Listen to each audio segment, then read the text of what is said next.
Hi friends, welcome to my channel. நம்ம தலைவர் முதல்வர் விஜய் அவர்கள் நேற்று திருச்சி வந்திருந்தார்.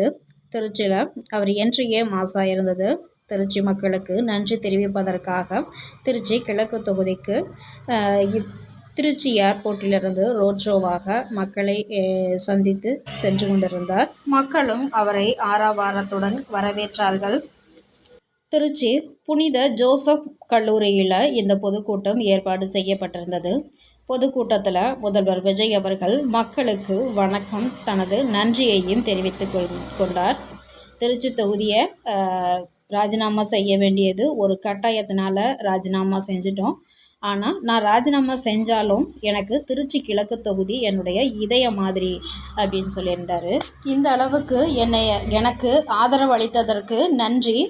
இதற்கு முன்பு முதல் தேர்தலில் எம்ஜிஆருக்கு கூட இந்த அளவுக்கு வாக்கு சதவிகிதம் இல்லை. அதற்காக நான் எம்ஜிஆரோட என்னை ஒப்பிடலை.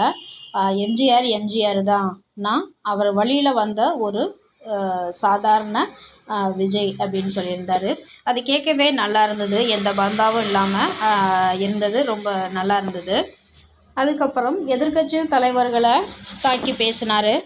தன்னை முதல்வர் ஆனதிலிருந்து தன்னை விமர்சித்து வரும் எதிர்க்கட்சி தலைவர்களுக்கு தக்க பதிலடி கொடுத்தார் முதல்வர் விஜய் அவர்கள். மக்களுக்கு கொடுத்த வாக்குறுதிகளை நான் கண்டிப்பாக நிறைவேற்றுவேன். உங்களை எப்போவும் கைவிட மாட்டேன். உங்களுக்கு தேவையானதை கண்டிப்பாக செய்வேன். ஊழலற்ற ஆட்சி ஒரே நாளையில் சாத்தியமில்லை. ஆனால் ஒரு நாள் கண்டிப்பாக சாத்தியமாகும். அதை நான் நிறைவேற்றி காமிப்பேன் அப்படின்னு சொல்லியிருக்காரு.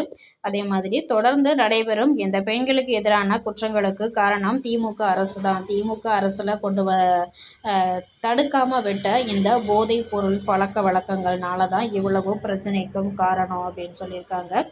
இது கண்டிப்பாக உண்மைதான். கோயில் பள்ளிகளுக்கு அருகில் உள்ள டாஸ்மார்க்கை 717 கடைகள் மூடியிருக்காங்க அப்படின்னாக்கா, அப்போ இன்னும் மூடப்படாத டாஸ்மார்க்குகள் எவ்வளவு இருக்கும்? அப்போ முதல்வர் சொல்கிறது உண்மைதான். இந்த டாஸ்மார்க்கு, போதை, கஞ்சா இது புழக்கங்கள்னால தான் தவறுகள் தொடர்ந்து நடக்குது. அது கண்டிப்பாக நம்ம ஆட்சியில் முற்றிலும் ஒழிக்கப்படுங்கிறத சொல்லியிருக்காங்க.